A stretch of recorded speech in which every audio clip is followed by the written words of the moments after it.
Bismillahirrahmanirrahim. Assalamualaikum warahmatullahi wabarakatuh. Selamat pagi semuanya. Mudah-mudahan dalam keadaan sehat walafiat pada pagi hari ini. Kepada Ibu Anggi Raini selaku mata kuliah Psikologi Perkembangan 1 yang kami hormati, dan kepada para mahasiswa dari kelas A dan kelas C yang kami banggakan dan kami cintai. Alhamdulillah, puji serta syukur kita panjatkan kepada Allah Subhanahu wa taala yang mana pada pagi hari ini kita dipertemukan oleh Allah Subhanahu wa taala untuk bisa belajar psikologi perkembangan satu.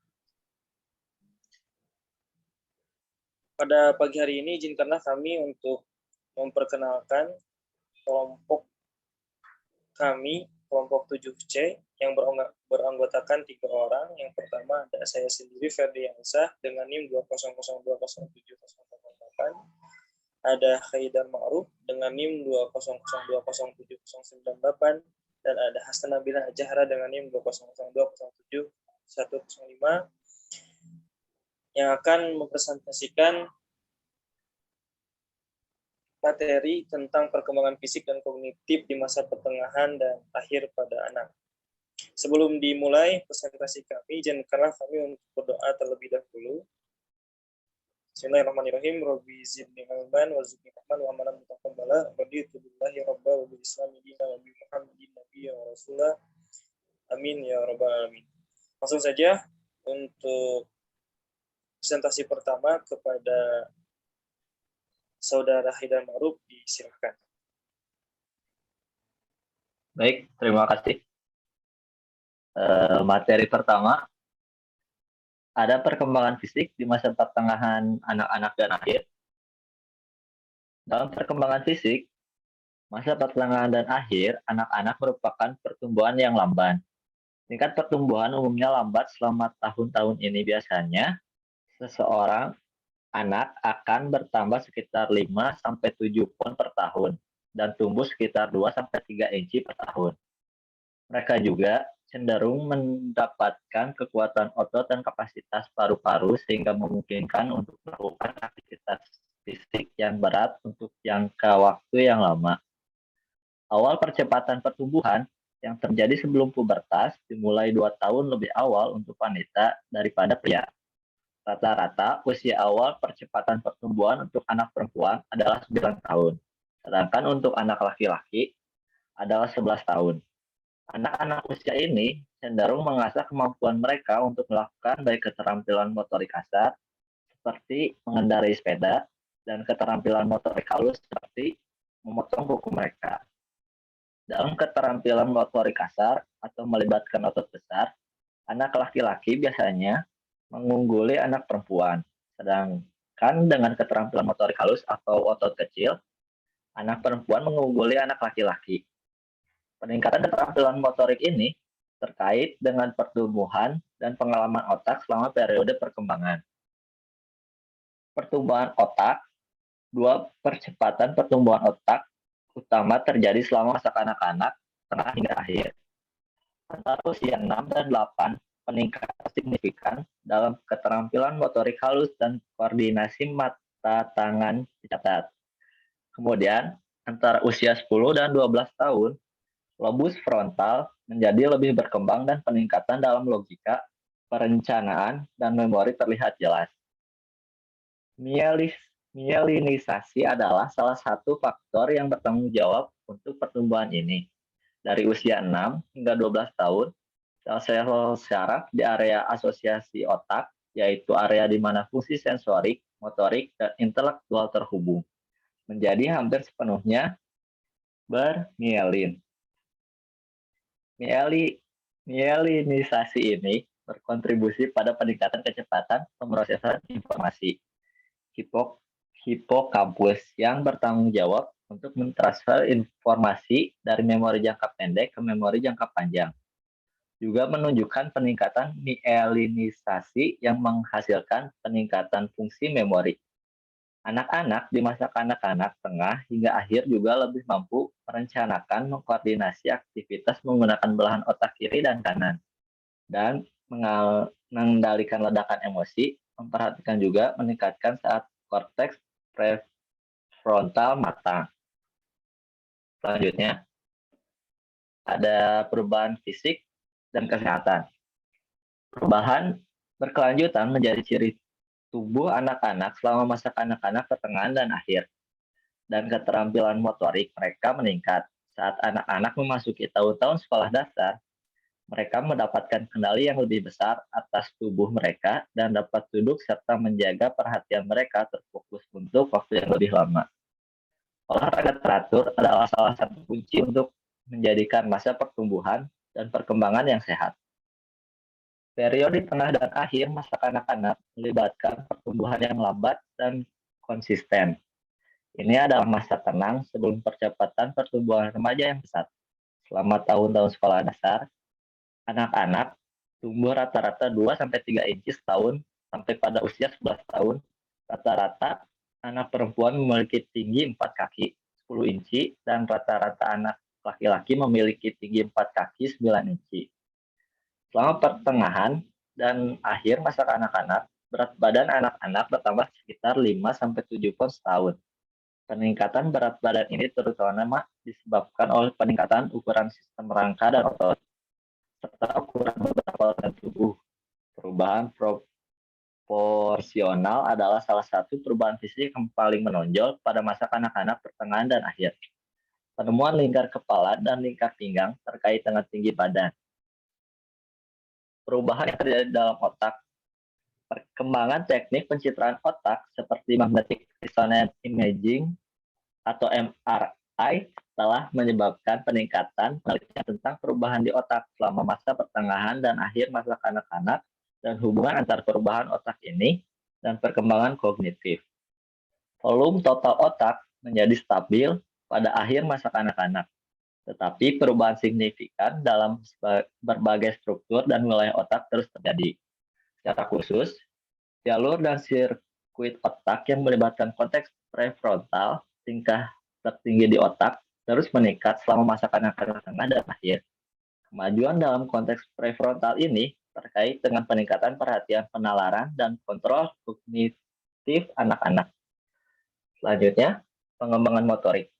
Selama masa-masa pertengahan dan akhir masa kanak-kanak, keterampilan motorik anak-anak menjadi lebih halus dan lebih terkoordinasi daripada di masa kanak-kanak. Dalam keterampilan motorik kasar, yang melibatkan aktivitas otot besar, anak laki-laki biasanya mengungguli anak perempuan. Peningkatan myelinisasi sistem syaraf pusat tercermin dalam peningkatan keterampilan motorik halus selama masa kanak-kanak, pertengahan, dan akhir. Anak-anak bisa lebih menggunakan tangan mereka sebagai alat. Selanjutnya, perubahan pada olahraga. Ahli merekomendasikan agar anak-anak prasekolah melakukan aktivitas fisik selama 2 jam setiap hari. Orang tua dan sekolah memainkan peran penting dalam menentukan tingkat latihan anak. Tumbuh bersama orang tua yang berolahraga secara teratur memberikan model olahraga yang positif bagi anak-anak. Selain itu, tinjauan penelitian menemukan bahwa aktivitas fisik berbasis sekolah berhasil meningkatkan kebugaran anak dan menurunkan kadar lemak mereka. Sebuah tujuan penelitian baru-baru ini menemukan bahwa tingkat waktu di depan layar yang lebih tinggi meningkatkan resiko obesitas untuk anak-anak dengan aktivitas rendah dan tinggi. Juga, sebuah penelitian terbaru terhadap anak usia 8 hingga 12 tahun menemukan bahwa waktu layar dikaitkan dengan konektivitas yang lebih rendah antara otak serta tingkat keterampilan bahasa dan kontrol kognitif yang lebih rendah. Berikut beberapa cara untuk mendorong anak agar lebih banyak berolahraga. Yang pertama, menawarkan lebih banyak program aktivitas fisik yang dijalankan oleh sukarelawan di fasilitas sekolah. Yang kedua, meningkatkan aktivitas kebugaran jasmani di sekolah.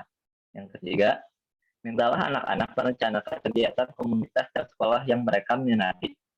Yang terakhir, mendorong keluarga untuk lebih fokus pada aktivitas fisik dan mendorong orang tua untuk lebih banyak berolahraga. Yang selanjutnya, kesehatan dan penyakit. Sebagian besar, masa pertengahan dan akhir masa kanak-kanak adalah masa kesehatan yang prima. Penyakit dan kematian kurang lazim saat dibandingkan periode lain di masa kanak-kanak dan remaja. Namun, banyak anak usia pertengahan akhir masa kanak-kanak menghadapi masalah kesehatan yang membawa perkembangannya, seperti anak kegemukan. Kelebihan berat badan merupakan masalah kesehatan yang semakin umum pada anak-anak. Ingatlah bahwa kelebihan berat badan didefinisikan dalam istilah indeks massa tubuh yang dihitung dengan rumus yang memperhitungkan tinggi dan berat badan anak-anak pada atau di atas persentil ke-97 termasuk dalam kategori obesitas, pada atau di atas persentil 3 ke-95 dalam kategori kelebihan berat badan. Analisis genetik menunjukkan bahwa faktor keturunan merupakan faktor penting pada anak-anak. Kelebihan berat badan. Orang tua yang kegemukan cenderung memiliki anak yang kegemukan. Lalu selanjutnya, konsekuensi kelebihan berat badan.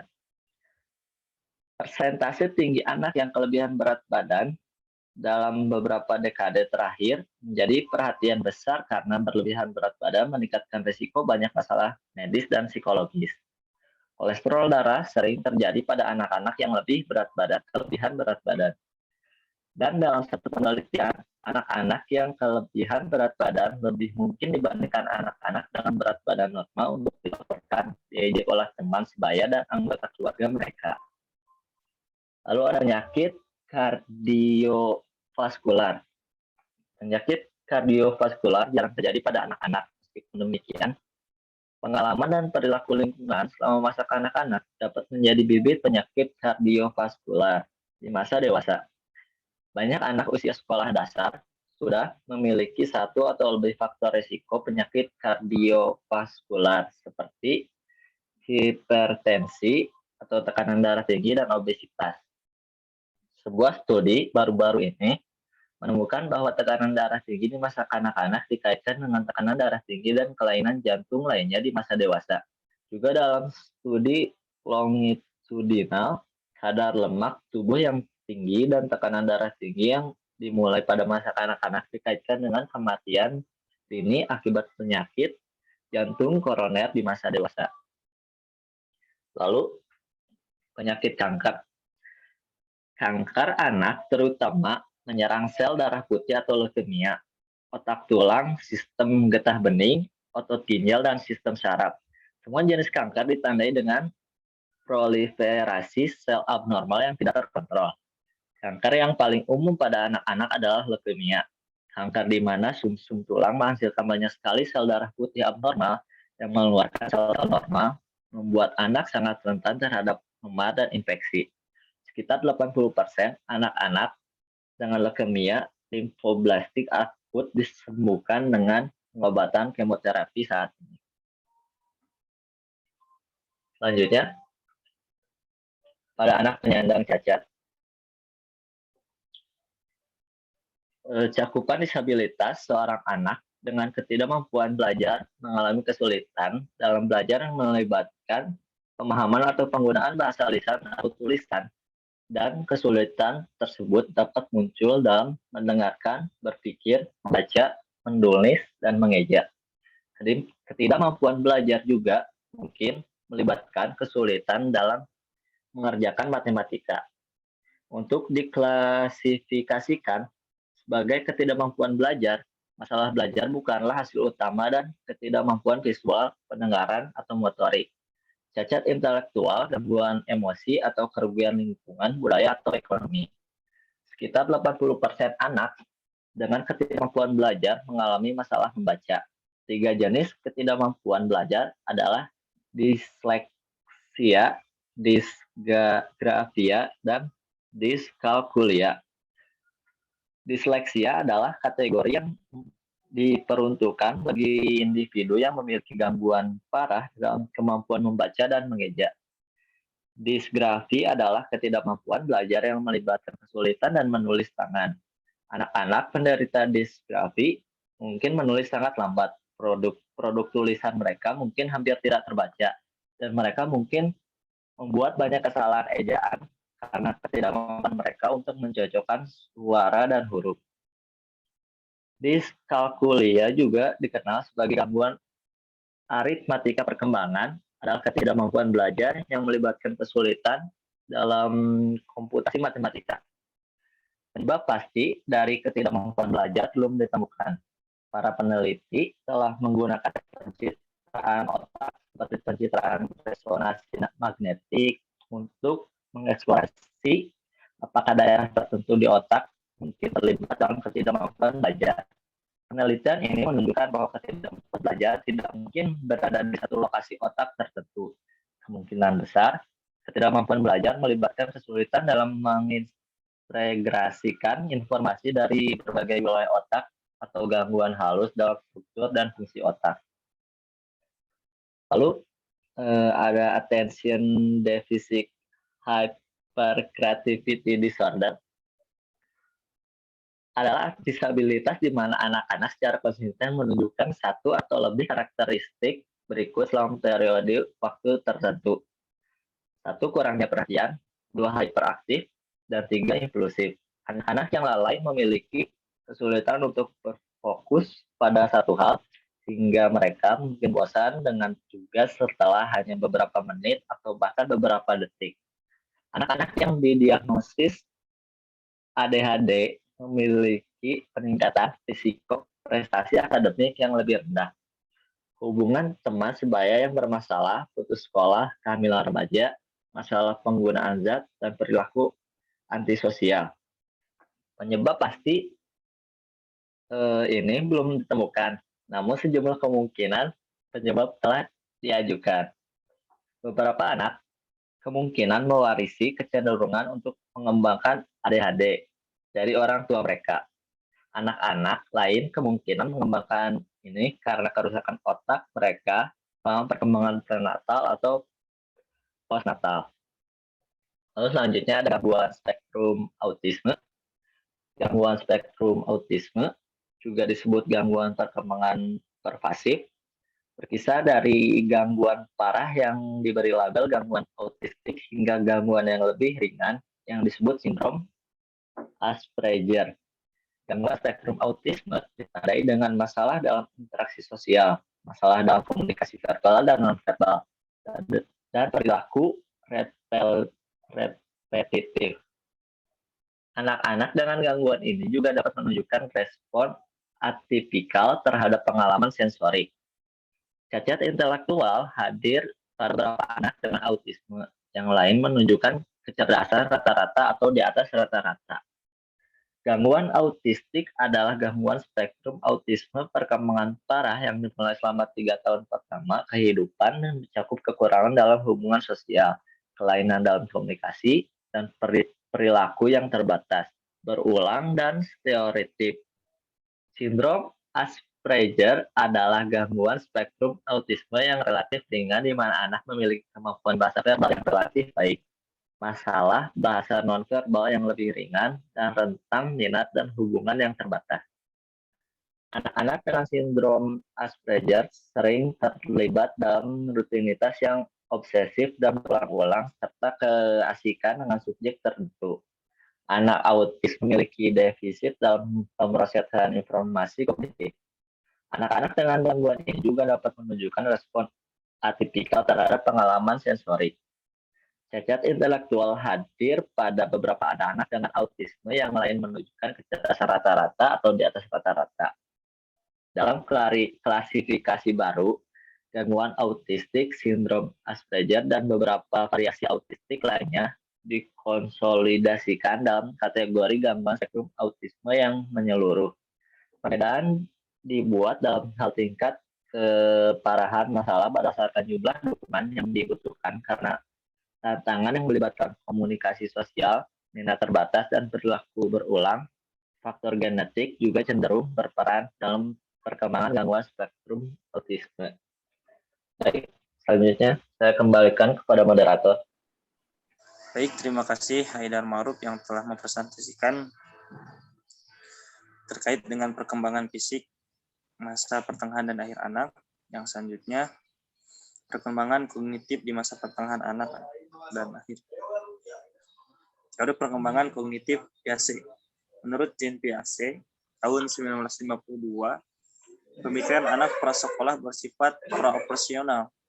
Beberapa peneliti berpendapat bahwa dalam kondisi yang tepat, anak-anak dapat menunjukkan kemampuan yang merupakan karakteristik dari tahap perkembangan kognitif biasa berikutnya. Tahap pemikiran operasional yang konkret. Tahap operasional konkret biasa mengusulkan bahwa tahap operasional konkret berlangsung dari sekitar 7-11 tahun. Dalam tahap ini, anak-anak dapat melakukan operasi konkret dan mereka dapat bernalar secara logis selama penalaran dapat diterapkan pada contoh spesifik atau konkret. Operasi konkret memungkinkan anak untuk mempertimbangkan beberapa karakteristik daripada berfokus pada satu properti dari suatu objek. Dalam teori Piaget, pemikir operasional konkret melakukannya, sedangkan pemikir pro-operasional tidak. Neo-Piagetians berpendapat bahwa Piaget mendapatkan beberapa hal yang benar, tetapi teorinya perlu direvisi. Mereka lebih menekankan bagaimana anak-anak menggunakan perhatian, memori, dan strategi untuk memproses informasi. Penggambaran yang lebih akurat dari pemikiran anak-anak membutuhkan perhatian pada strategi anak-anak. Kecepatan di mana anak-anak memproses informasi, tugas tertentu yang terlibat, dan pembagian pemecahan masalah menjadi langkah-langkah yang lebih kecil dan lebih tepat. Yang selanjutnya, memproses informasi. Memori jangka pendek meningkat pesat selama masa kanak-kanak, tetapi setelah usia 7 tahun tidak menunjukkan peningkatan yang berarti. Memori jangka panjang, jenis memori yang relatif permanen dan tidak terbatas, meningkat seiring bertambahnya usia selama masa kanak-kanak, pertengahan, dan akhir. Sebagian peningkatan memori mencerminkan peningkatan pengetahuan anak-anak dan peningkatan penggunaan strategi mereka. Memori kerja digambarkan lebih aktif dan kuat dalam memodifikasi informasi daripada memori jangka pendek. Memori kerja melibatkan membawa informasi ke pikiran dan secara mental bekerja dengan atau memperbaruinya. Seperti ketika menghubungkan suatu ide ke ide lain dan menghubungkan apa yang dibaca sekarang dengan sesuatu yang dibaca sebelumnya. Komponen kunci dari memori kerja adalah eksekutif pusat yang mengawasi dan mengontrol aliran informasi. Eksekutif pusat secara khusus terlibat dalam perhatian dan penghambatan selektif, perencanaan dan pengambilan keputusan, serta pemecahan masalah. Salah satu proses kognitif tersebut adalah kerja memori, terutama dimensi eksekutif pusatnya. Memori kerja berkembang perlahan. Bahkan pada usia 8 tahun, anak-anak hanya dapat mengingat setengah dari barang-barang yang dapat diingat oleh orang dewasa. Memori kerja terkait dengan banyak aspek perkembangan anak. Misalnya, anak-anak yang memiliki memori kerja yang lebih baik, lebih maju dalam pemahaman bahasa, keterampilan matematika, pemecahan masalah, dan penalaran daripada rekan-rekan mereka dengan memori kerja yang kurang efektif.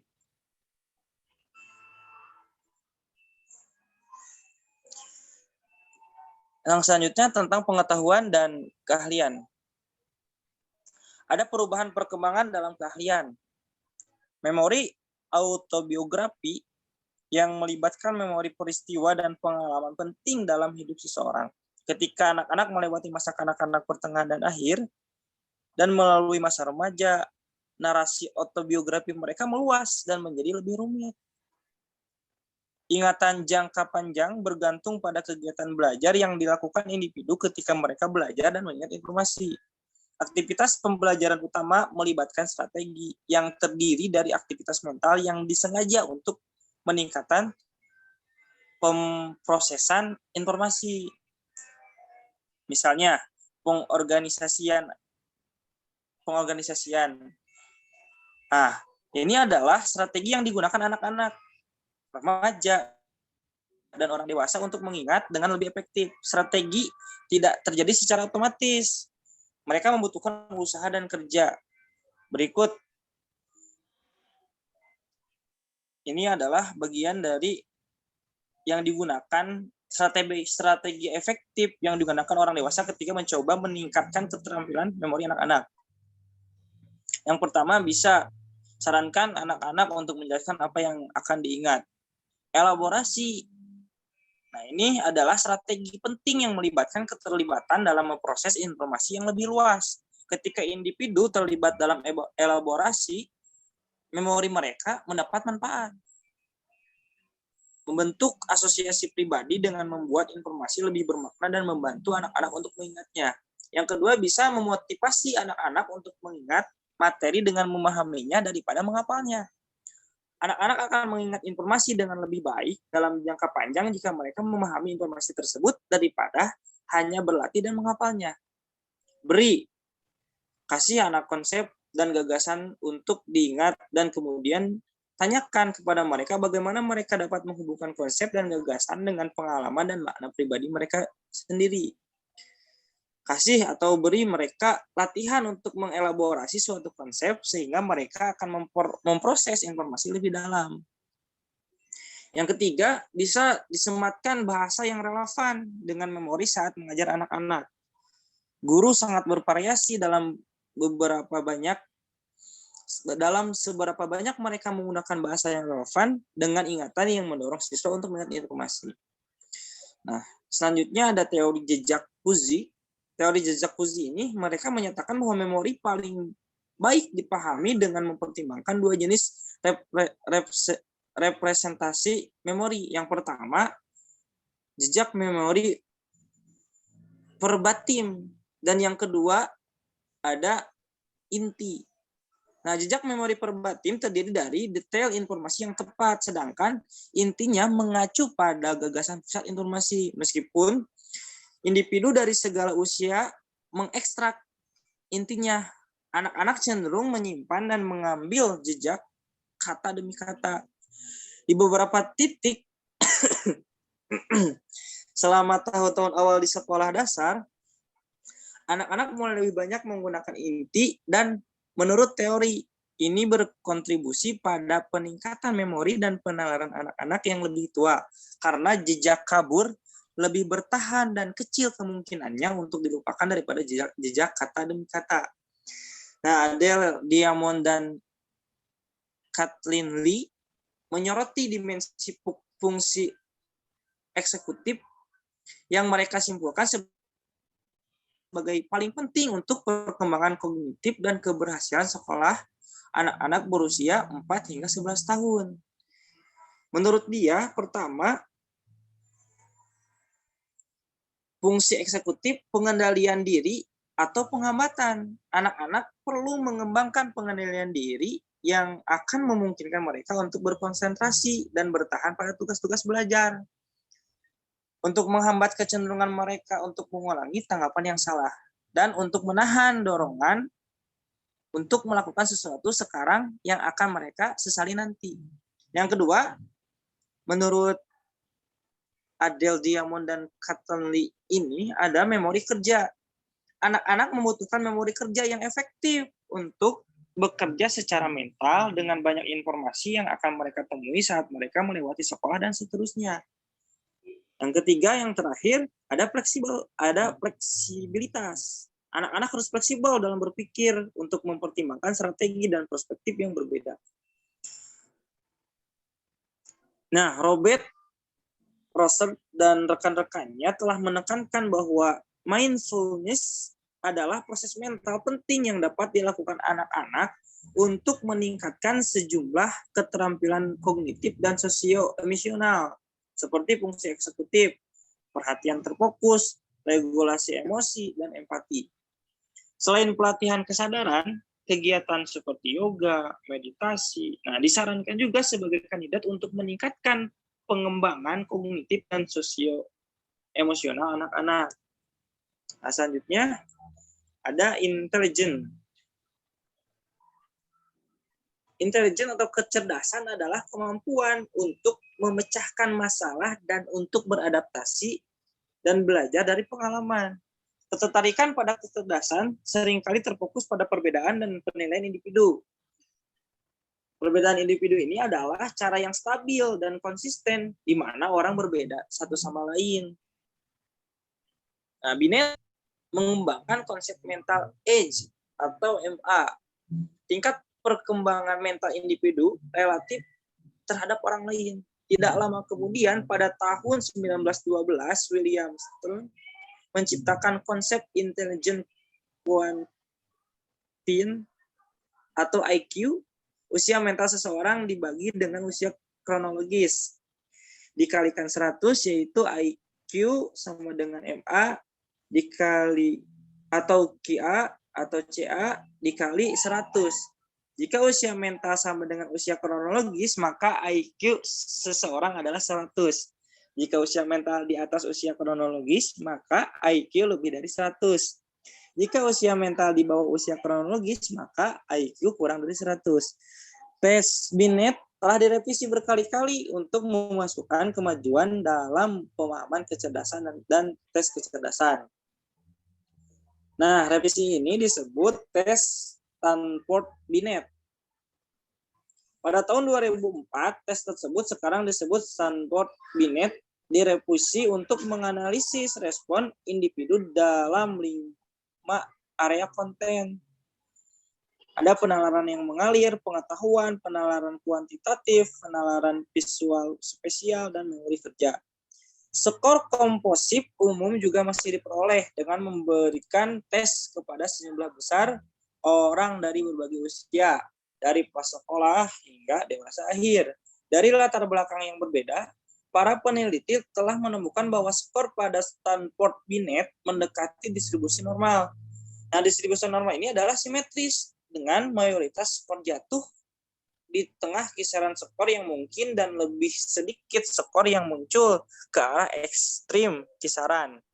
Menurut Jarnett, setiap orang memiliki semua kecerdasan ini dalam derajat yang berbeda-beda, mengevaluasi pendekatan multiple intelligence. Pendekatan Sternberg dan Garnet memiliki banyak hal untuk ditawarkan. Mereka telah merangsang guru untuk berpikir lebih luas tentang apa yang membentuk kompetensi anak. Dan mereka telah memotivasi pendidik untuk mengembangkan program yang mengajar siswa di berbagai domain. Pendekatan ini juga berkontribusi pada minat dalam menilai kecerdasan dan pembelajaran di kelas dengan cara yang inovatif, seperti dengan mengevaluasi portofolio siswa. Namun, keraguan tentang pendekatan kecerdasan ganda tetap ada dan banyak psikolog mendukung pendekatan kecerdasan umum. Sejumlah psikolog berpendapat bahwa pandangan kecerdasan ganda telah mengambil konsep kecerdasan spesifik terlalu jauh. Beberapa orang berpendapat bahwa basis penelitian untuk mendukung 3 kecerdasan Sternberg dan 8 kecerdasan Garnet belum muncul. Seorang ahli kecerdasan, Nathan Brody, tahun 2007 mengamati bahwa orang yang unggul dalam satu jenis tugas intelektual cenderung unggul dalam yang lain. Meskipun psikolog setuju bahwa kecerdasan adalah produk dari alam dan pengasuhan, masih ada ketidaksepakatan tentang seberapa kuat masing-masing mempengaruhi kecerdasan. Ini adalah tentang beberapa peringatan tentang IQ yang dapat membantu kita semua menghadapi perangkap menggunakan informasi tentang kecerdasan anak dengan cara yang negatif. Yang pertama, hindari stereotip dan ekspektasi. Perhatian khusus adalah bahwa skor pada tes IQ dengan mudah dapat menimbulkan stereotip dan harapan tentang siswa. Tes IQ harus selalu dianggap sebagai ukuran kinerja saat ini. Ini bukan ukuran potensi tetap. Perubahan kedewasaan dan pengalaman lingkungan yang diperkaya dan meningkatkan skor IQ siswa. Yang kedua, ketahuilah bahwa IQ bukanlah satu-satunya indikator kompetensi. IQ yang tinggi bukanlah nilai tertinggi manusia.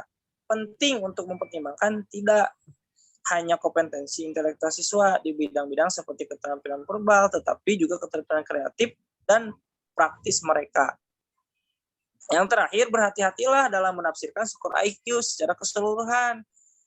Dalam menilai kecerdasan anak, lebih bijaksana untuk menganggap kecerdasan terdiri dari sejumlah domain. Ingatlah, berbagai jenis kecerdasan yang dijelaskan oleh Sternberg dan Garnet. Ingatlah bahwa dengan mempertimbangkan berbagai ranah kecerdasan, bahwa setiap anak memiliki setidaknya satu bidang kekuatan. Itu mungkin yang bisa disampaikan. Selanjutnya, presentator yang terakhir, yang ketiga, kepada Hasna Nabila, disilahkan. Baik, selanjutnya ada perkembangan bahasa.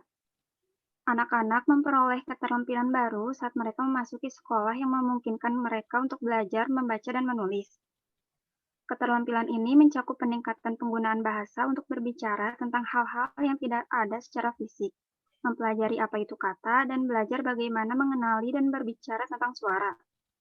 Anak-anak juga mempelajari prinsip alfabet, bahwa huruf-huruf alfabet mewakili bunyi bahasa.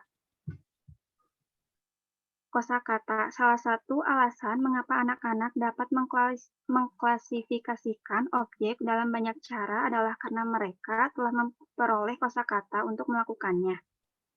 Pada kelas 5, kosakata seorang anak telah berkembang menjadi 40.000 kata.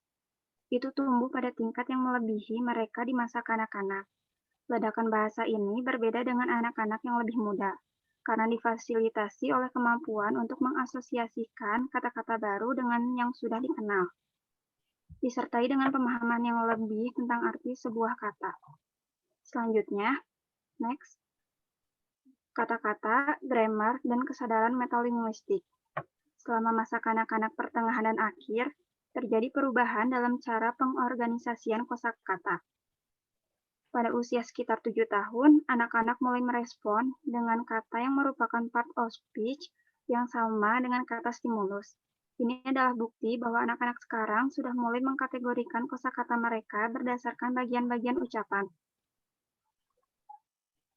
Proses mengkategorikan menjadi lebih mudah karena anak-anak meningkatkan kosakata mereka.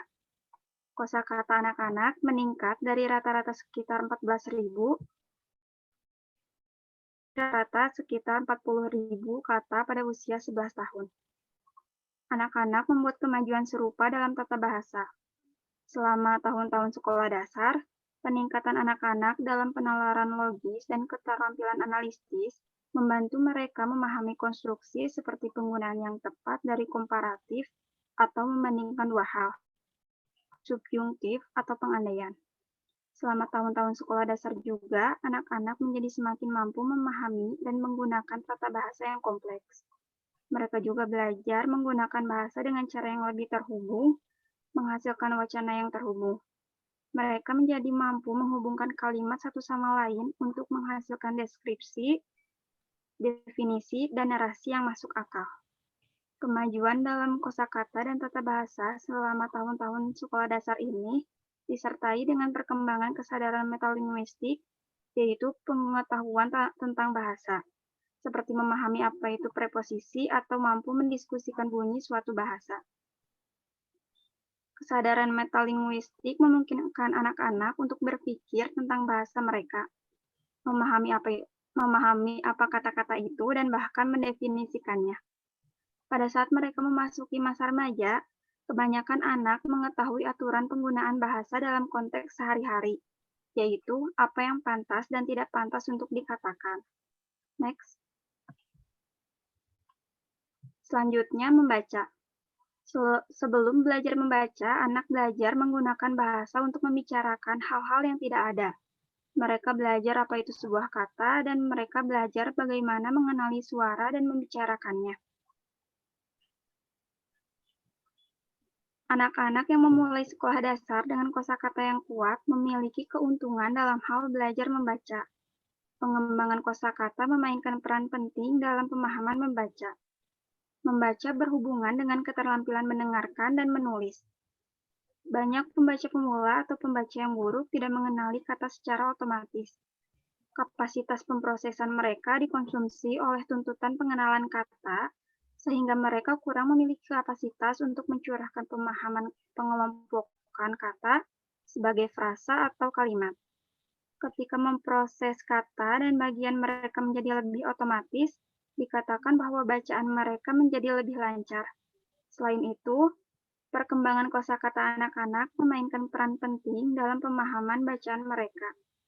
Dan strategi metakognitif seperti belajar memantau kemajuan membaca seseorang mendapatkan intisari dari apa yang dibaca, dan meringkas juga penting untuk menjadi pembaca yang baik. Next. Selanjutnya ada penulisan. Ketika mereka mulai menulis, anak-anak sering menemukan ejaan. Koreksi ejaan dan pencetakan harus selektif dan dilakukan dengan cara positif, yaitu tidak menyurutkan tulisan dan spontanitas anak. Seperti menjadi pembaca yang baik, menjadi penulis yang baik membutuhkan waktu bertahun-tahun dan banyak latihan. Anak-anak harus diberi banyak kesempatan menulis ketika keterampilan bahasa dan kognitif mereka meningkat dengan pengajaran yang baik, demikian juga keterampilan menulis mereka. Misalnya, mengembangkan pemahaman sintaksis dan tata bahasa yang lebih canggih, berfungsi sebagai landasan untuk penulisan yang lebih baik. Begitu juga keterampilan kognitif seperti organisasi dan penalaran logis. Selama tahun-tahun sekolah, siswa mengembangkan metode yang semakin canggih untuk mengatur ide-ide mereka. Sekian dari saya serahkan kembali kepada moderator. Terima kasih kepada Hasna Nabila yang telah mempresentasikan materi akhir ya dari tentang perkembangan fisik dan kognitif di masa pertengahan dan akhir pada anak. Alhamdulillah, presentasi kami